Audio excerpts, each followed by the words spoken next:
Hello everyone. In this video, we will learn about behavior design in software development. We will use UML activity diagrams for modeling the behavior of software. I am Tedu Digahayu, at the undergraduate program in Informatics, Universitas Islam Indonesia. How to design the behavior aspect of software.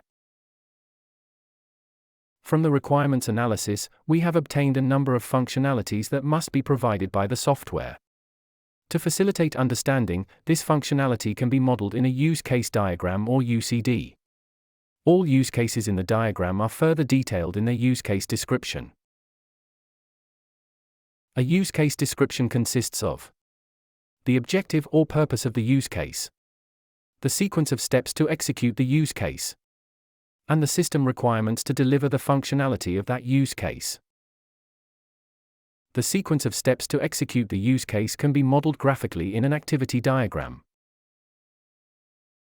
An activity diagram is a UML diagram for modeling the execution sequence of actions in an activity. In this video, we will learn 4 basic notations, namely, action, control flow, initial node, and final node.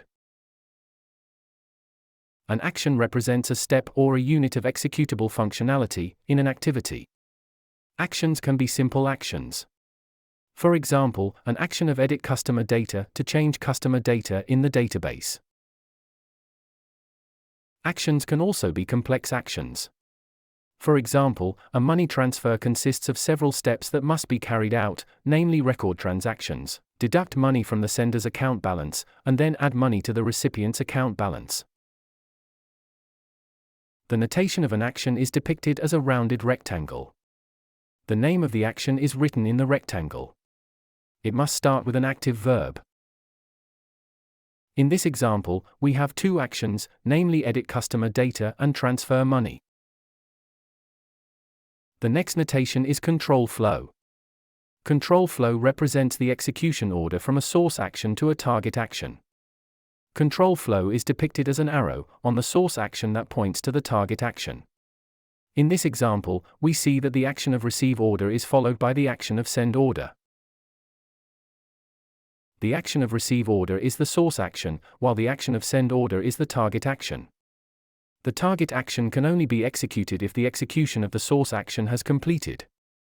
In this example, the action of send order can only be executed if the action of receive order has completed. It is possible that a single source action has multiple target actions.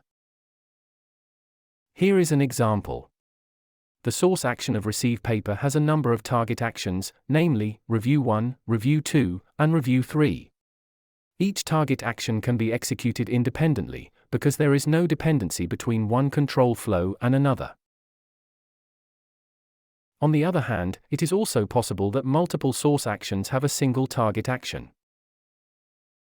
The target action of decide acceptance has 3 source actions, namely, review 1, review 2, and review 3. This target action must wait until all source actions are completed. The next notation is initial node. An initial node represents a starting point for executing an activity. For example, we have an activity that consists of 2 actions, namely action 1 followed by action 2. Then, we add an initial node, which is depicted as a black circle, that points to action 1. Action 1 becomes the target action for the initial node. Action 1 as its target node can be started at any time. The initial node can thus initiate an activity execution, starting from the action that it points to.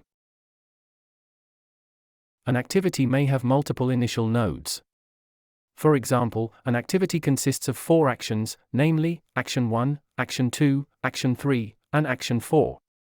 Action 1 and action 3 are pointed by the initial node. The activity execution can start from the execution of action 1 or action 3. The execution of action 1 and action 3 does not have to be simultaneous or at the same time. Either action 1 or action 3 can start first. The last notation is final node. A final node represents a terminating point of activity execution. There are 2 kinds of final nodes, namely activity final node and flow final node. An activity final node terminates the execution of an entire activity. This node is depicted as a black circle with an outer circle.